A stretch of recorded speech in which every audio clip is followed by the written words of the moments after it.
नमस्कार, जोहार। स्वागत है आप सभी का संकल्प से सिद्धि कार्यक्रम में। दोस्तों, इस कार्यक्रम के माध्यम से हम आपकी मुलाकात ऐसी पर्सनालिटीज से करवाते हैं जिन्होंने अपने जीवन में एक संकल्प लिया था। उस संकल्प को पूरा करने के लिए उनके अंदर एक जुनून आया और उन्होंने उस कार्य को सिद्ध किया। दोस्तों, अक्सर हम देखते हैं कि रोज आममर्रा की जिंदगी में किसी भी नई या पुरानी चीज की चमक को बरकरार रख पाना अक्सर बड़ा मुश्किल होता है।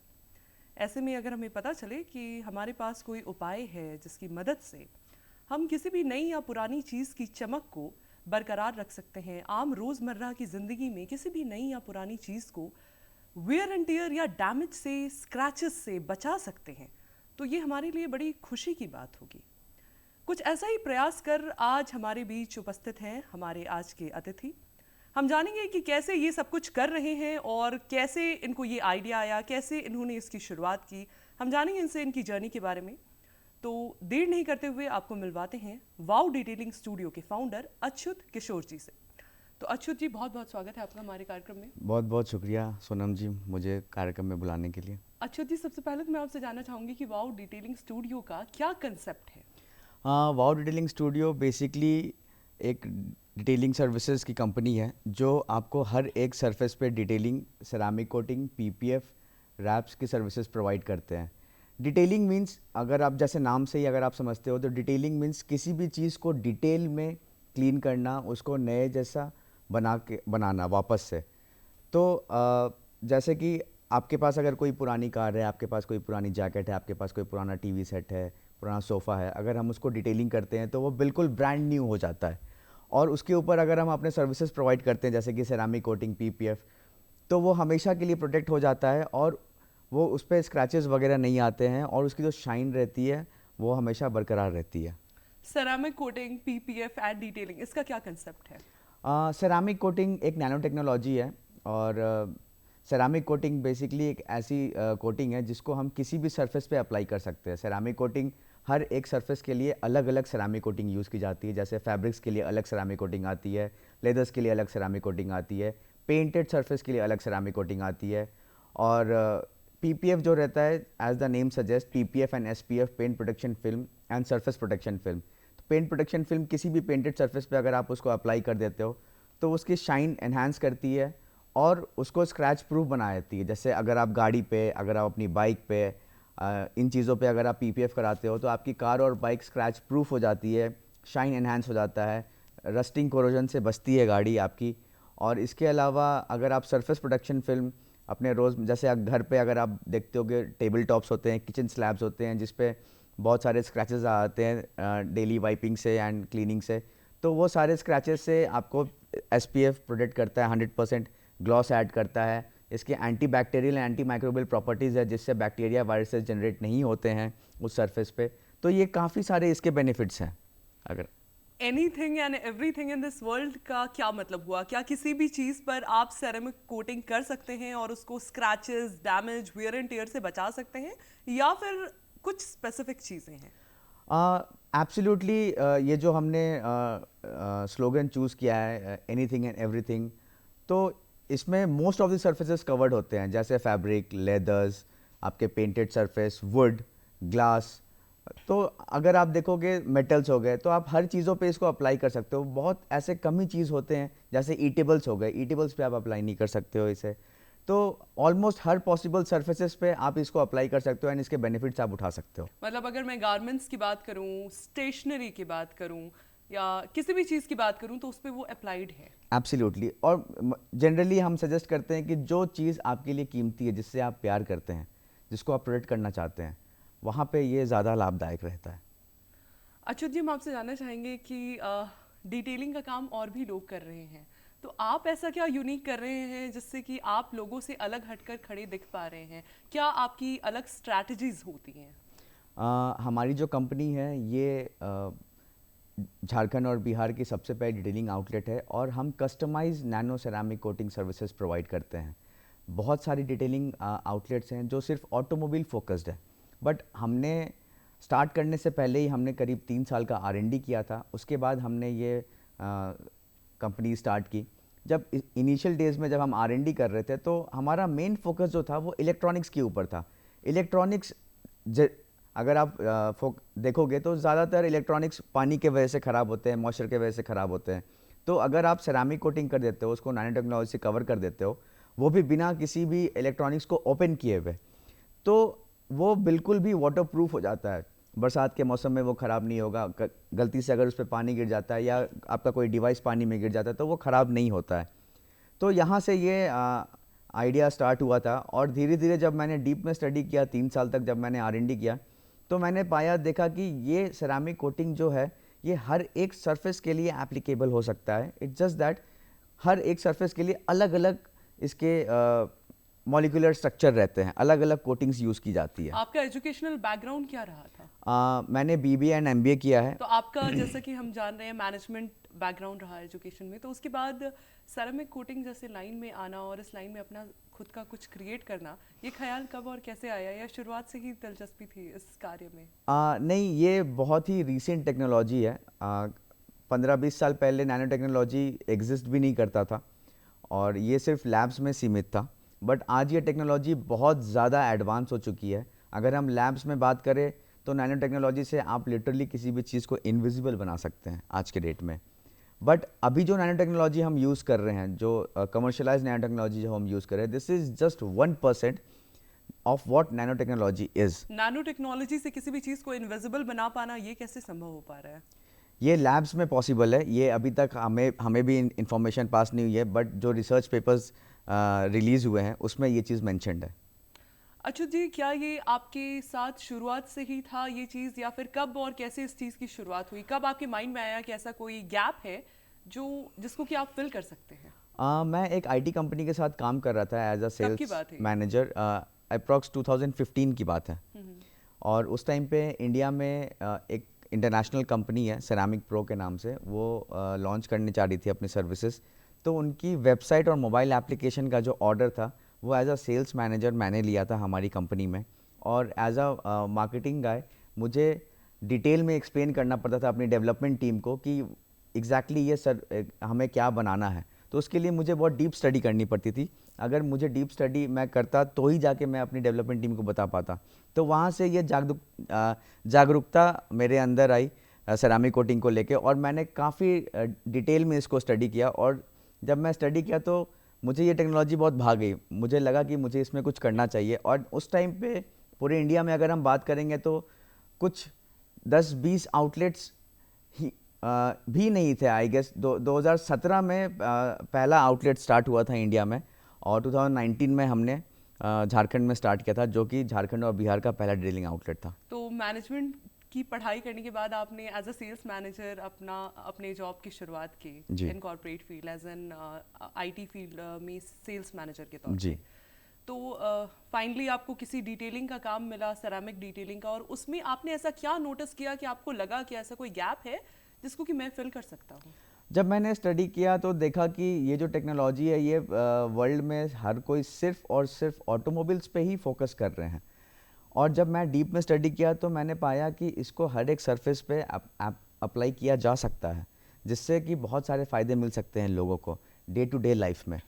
तो वहाँ से मुझे ये आइडिया मिला और मैंने फिर इसको टेस्ट किया, R&D की, और फिर फाइनली अपना स्टार्ट किया और स्टार्टअप। उस समय वो जो डिटेलिंग का काम था या सेरामिक कोटिंग का काम था, वो सिर्फ इलेक्ट्रॉनिक अप्लायंसेस पे ही हो रहा नहीं, था? सिर्फ और सिर्फ ऑटोमोबाइल इंडस्ट्री में हो रहा था। Okay. और अभी भी 99% लोग सिर्फ ऑटोमोबाइल इंडस्ट्री पे ही फोकस्ड है।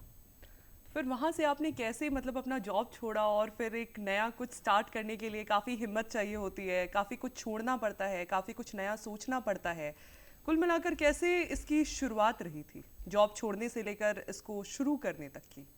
जॉब छोड़ने के बाद मेरी कुछ सेविंग्स थी, जिससे मैंने पैन इंडिया ट्रैवल किया, बहुत सारे लोगों से बात की। मैंने US में भी बहुत सारे लोगों से कनेक्ट किया। पूरे वर्ल्ड में जितने लोग जो पायनियर कंपनीज थे मैंने उन सब से कनेक्ट किया, नॉलेज इकट्ठा किया। इंडिया में जितने लोग उस टाइम पे जिनके पास नॉलेज थी मैं सबके पास जा के मिला। पूरा इंडिया ट्रैवल किया मैं, बहुत सारे जगहों पे मैं 1-2 महीने 3 महीने तक रुका मैं, होटल्स में, डॉर्मेट्रीज़ में, हॉस्टल्स में, और अपना रिसर्च किया वहाँ पे कि ये चीज़ें कैसे हो रही हैं और इसको और कैसे बढ़ाया जा सकता है और कैसे इसको इंट्रोड्यूस किया जा सकता है। आपने R&D किया है, रिसर्च एंड डेवलपमेंट किया है, तो रिसर्च एंड डेवलपमेंट आपने किस तरह से किया, किन किन जगहों पे किया? रिसर्च एंड डेवलपमेंट में हमने बहुत सारे कंट्रीज़ से, बहुत अलग अलग कंपनीज से हमने सेरामिक कोटिंग मंगाया।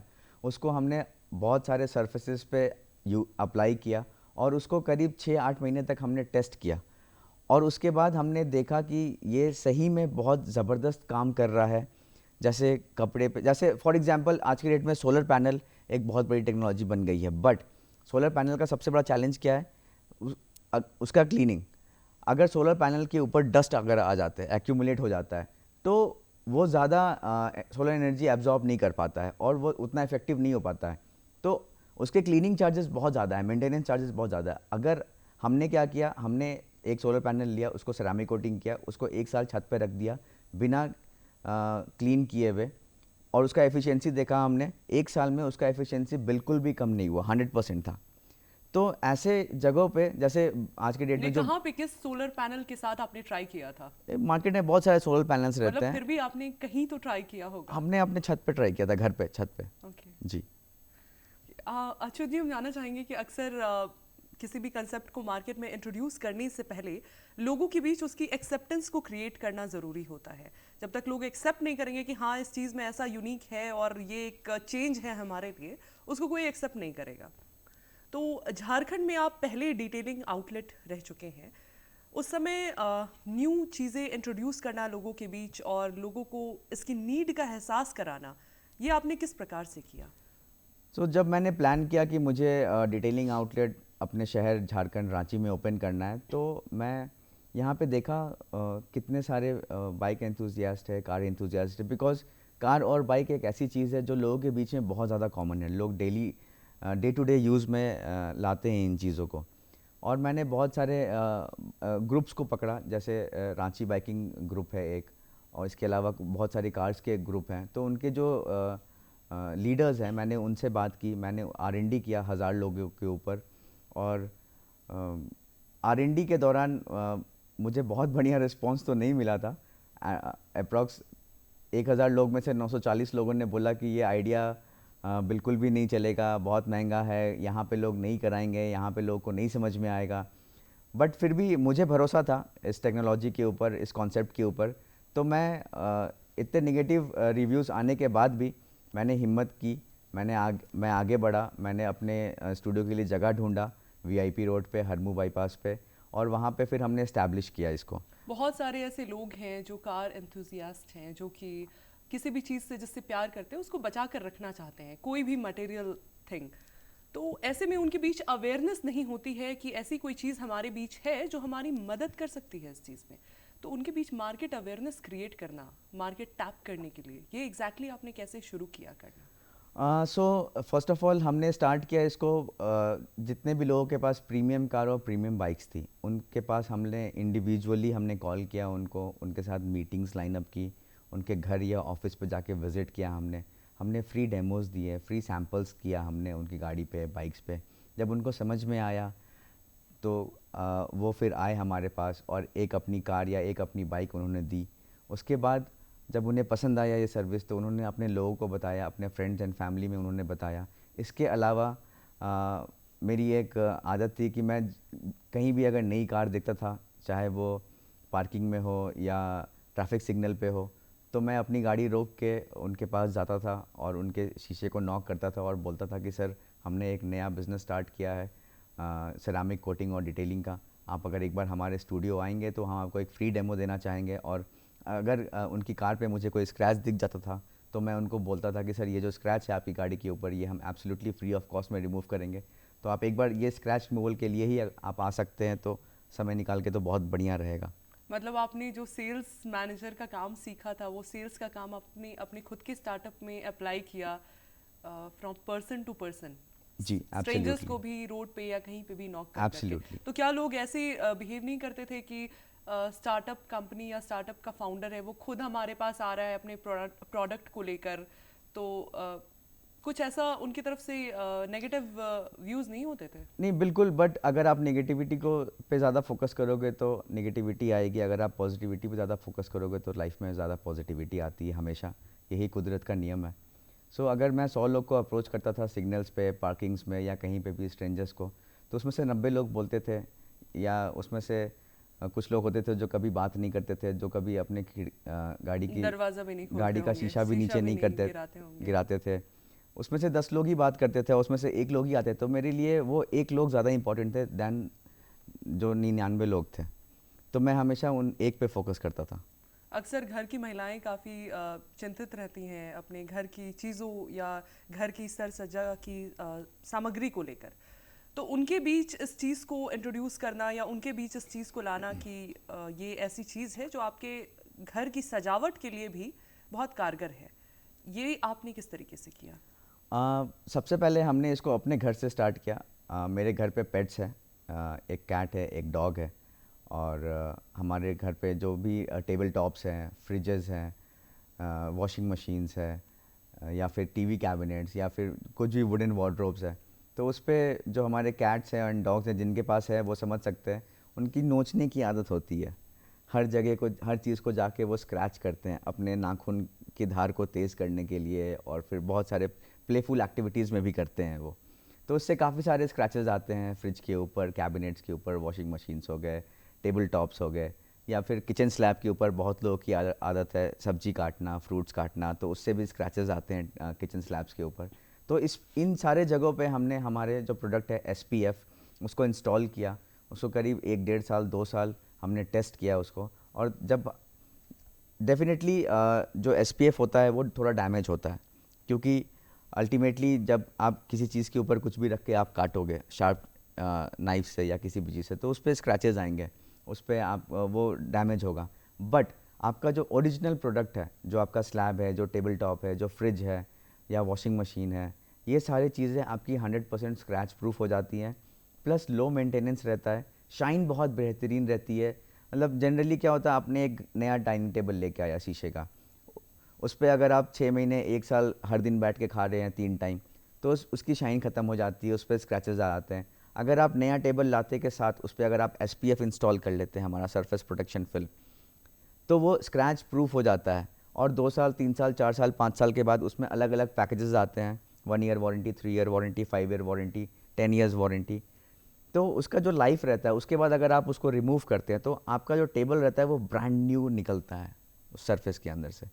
तो आपकी चीज़ें हमेशा नई जैसी रहती हैं। आपने ये चीज़ गारमेंट्स के लिए भी कही थी, तो गारमेंट्स तो अक्सर वॉशेबल होते हैं, तो क्या उस पर असर नहीं पड़ता आपकी इस चीज़ से? जनरली बहुत सारी चीज़ें वॉशेबल नहीं होती हैं, आप ड्राई क्लीन के लिए भेजते हैं। जैसे फॉर एग्जांपल एक बिज़नेस सूट की अगर बात की जाए, एक बिज़नेस सूट 10,000 15,000 20,000 का आता है। अगर आप उसको 10 बार भी ड्राई क्लीन के लिए भेजते हैं, एक ड्राई क्लीनिंग का कॉस्ट आता है समवेयर अराउंड 800 900 हज़ार रुपये का। अगर आप 10 बार भेजते हैं तो 8,000 9,000 10,000 की कॉस्टिंग आती है।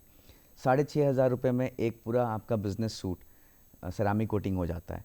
तो आप, और दूसरा क्या होता है कि अगर आप ड्राई क्लीन के लिए भेजते हैं तो उसमें भी आपका फेडिंग इफ़ेक्ट्स आते हैं, कुछ वेयर एंड टियर रहता है उसमें हर बार। तो सेरामिक कोटिंग अगर आप कर लेते हैं तो आपका जो ड्राई क्लीनिंग है वो ड्रॉप डाउन हो जाएगा 60-70% से। तो जब चीज़ें गंदी नहीं होंगी तो आप उसको क्यों ड्राई क्लीन में देंगे।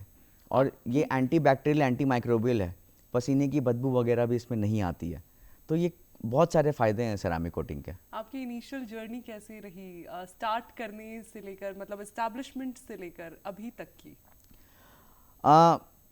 जर्नी तो काफ़ी चैलेंजिंग था, अभी भी चैलेंजेस हैं काफ़ी, बट उन चैलेंजेस को पार करते हुए, हर एक चैलेंजेस को रिजॉल्व करते हुए आगे बढ़ने में जो मज़ा है उसकी बात ही अलग है। किस तरह के चैलेंजेस आप फेस कर रहे हैं, अगर हम जान पाए आपसे तो? जैसे स्केलिंग अप के चैलेंजेस, एक्सपेंशन के चैलेंजेस, फ्रेंचाइजी मॉडल्स के चैलेंजेस, हायरिंग के चैलेंजेस, अच्छी टीम हायर करने के चैलेंजेस, फायरिंग के चैलेंजेस, लोगों को निकालने में भी एक चैलेंज है तो ऐसे बहुत सारे चैलेंजेस हैं, अनगिनत चैलेंजेस हैं।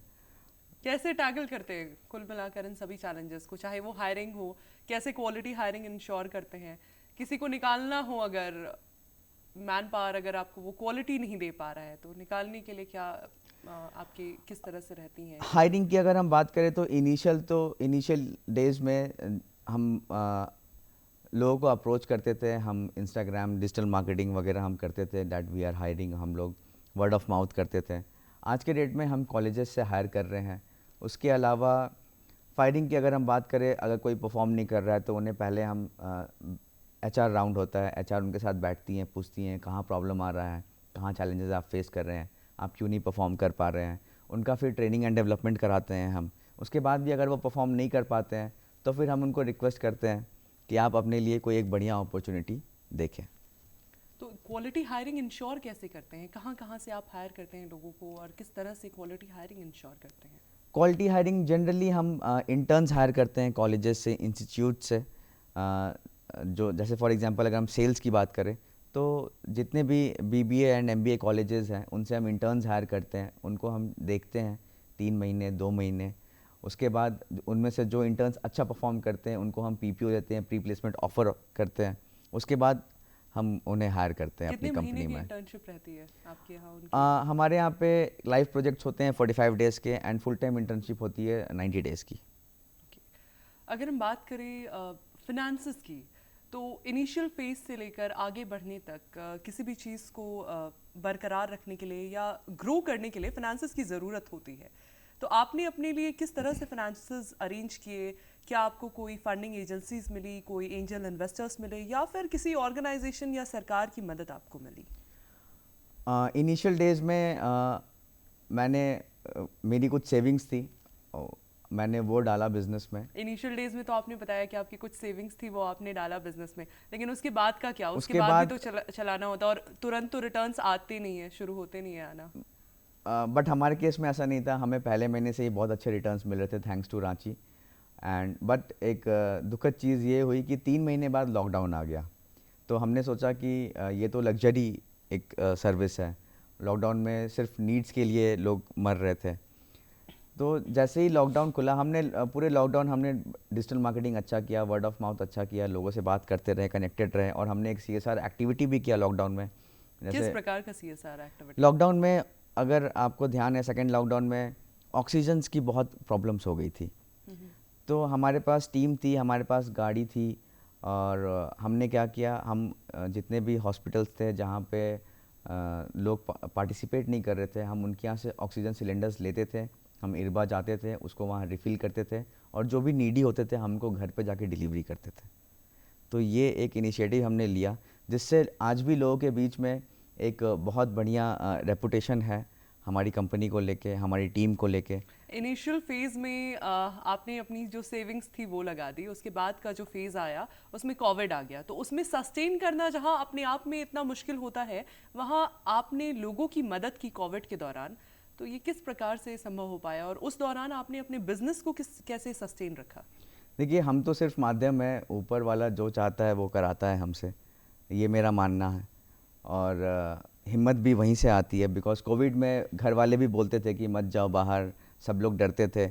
बट हम जहाँ देख रहे हैं कि एक परिवार में हर किसी को कोविड हुआ है, अब उनमें से कोई भी सक्षम नहीं है कि वो किसी के लिए भी जाए बाहर कुछ भी लेके आए।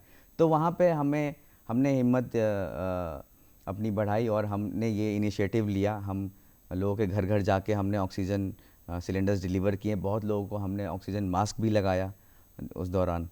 तो इसका कोई ये बस एक सोशल पर्पस से था, या इसका कोई बेनिफिट या कोई इमेज क्रिएशन आपको देखने को मिला खुद को लेकर, खुद के स्पेस को लेकर लोगों के बीच? डेफिनेटली जब आप बिना सोचे हुए अगर आप कुछ बढ़िया काम करते हो तो डेफिनेटली वो एक वैल्यू ऐड करता है सोसाइटी में, आपके लाइफ में, आपके फैमिली में, हर जगह। तो वैल्यू एडिशन जो होता है वो अगर आप सोच के करते हैं तो शायद वो मज़ा नहीं है जो आप बिना चाहे अगर आप इन चीज़ों को करें। जो कोई इन्वेस्टर्स या कोई सरकार की तरफ से फंडिंग अभी तक आपको मिली हो? अभी तक हमने किसी भी तरह का फंडिंग नहीं उठाया है, किसी ना तो सरकार से ना किसी प्राइवेट एंजल इन्वेस्टर्स से। अभी तक हमारी कंपनी को हमने बूटस्ट्रैप्ड रखा है, और एंड हमारी टीम इसमें काफ़ी प्राउड फील करती है, बिकॉज़ इतने लंबे समय सस्टेन करना स्टार्टअप के लिए बहुत चैलेंजिंग होता है, स्पेशली कोविड टाइम्स में, जहाँ पे 2 साल मार्केट बिल्कुल ही शट डाउन था, जहाँ पे तो चैलेंजेस काफ़ी आए थे। बट हमारी टीम का हौसला और हमारा हौसला बना रहा। टेक्नोलॉजिकल इंटीग्रेशन आप कैसे इंश्योर करते हैं अपने स्टार्टअप के ग्रोथ को बढ़ाने के लिए कि ज़्यादा से ज़्यादा चीज़ें डिजिटल और टेक्नोलॉजी ड्रिवन हो सकें? सो हम एक एप्लीकेशन डेवलप कर रहे हैं जो हमारी इंडस्ट्री में वर्ल्ड वाइड किसी ने भी नहीं किया है। उस एप्लीकेशन से हम फ्रेंचाइजीज़ मैनेज करेंगे, उस एप्लीकेशन से हम हमारे इंटरनल ऑपरेशंस को मैनेज करेंगे, और ये जो टेक्नोलॉजी है ये काफ़ी सहयोगी रहेगा किसी भी डिटेलिंग आउटलेट के लिए। फिलहाल में कितने लोग आपके माध्यम से डायरेक्टली या इनडायरेक्टली एम्प्लॉयड हैं? डायरेक्टली तो हमारी टीम काफ़ी छोटी है, अभी सिर्फ 3-4 लोग हैं हमारी मैनेजमेंट टीम में, और अगर ग्राउंड स्टाफ की अगर हम बात करें तो 5-6 लोग काम कर रहे हैं हमारे साथ। बट इनडायरेक्टली अगर हम बात करें तो जितने भी, जैसे हम कई बार हम 30-40 इंटर्न्स हायर करते हैं कॉलेजेस से, या फिर बहुत सारे ऐसे तो उनके साथ रेवेन्यू शेयर किस प्रकार से करते हैं आप? क्लोजर पे करते हैं हम। ओके, प्रोजेक्ट वाइज करते हैं, पर क्लोजर। बिजनेस को स्केल अप करने के लिए वे फॉरवर्ड विजन क्या है, संक्षेप में हम आपसे जानना चाहेंगे। बिजनेस को एक्सपैंड करने के लिए अभी इस साल हमने टारगेट लिया है कि हम झारखंड के हर एक डिस्ट्रिक्ट में एक डिटेलिंग आउटलेट ओपन कर रहे हैं। हम फ्रेंचाइजीज ओपन कर रहे हैं हमारी कंपनी की, और बहुत सारे लोग हैं जो ऑलरेडी फ्रेंचाइजी में इंटरेस्टेड हैं हमारी। अगर हम सिर्फ झारखंड से बात करें तो हमारे पास पिछले 5 साल में 300 से ऊपर फ्रेंचाइजी इंक्वायरीज़ हैं, और इसके अलावा हम डिजिटल मार्केटिंग वगैरह कर रहे हैं। मार्केटिंग हम बहुत ज़ोर शोर से कर रहे हैं, मतलब प्रमोट करने के टेक्नोलॉजी लिए। और डिजिटल फेज में आपका ज़्यादा जोर आ रहा है, ताकि आप चीज़ों को ज़्यादा से ज़्यादा स्केल अप कर सके और एक्सपैंड कर सके। जी बिल्कुल। अच्युत जी, आप हमारे कार्यक्रम में आए और आपने हमारे दर्शकों को इतनी विशेष जानकारियाँ दी, इसके लिए आपका बहुत बहुत धन्यवाद, आभार। थैंक यू सो अगले मच। कार्यक्रम में आपसे फिर मुलाकात होगी ऐसे ही किसी नए व्यक्तित्व के साथ। तब तक के लिए हमें और हमारी पूरी टीम को दीजिए इजाजत। नमस्कार, जोहार।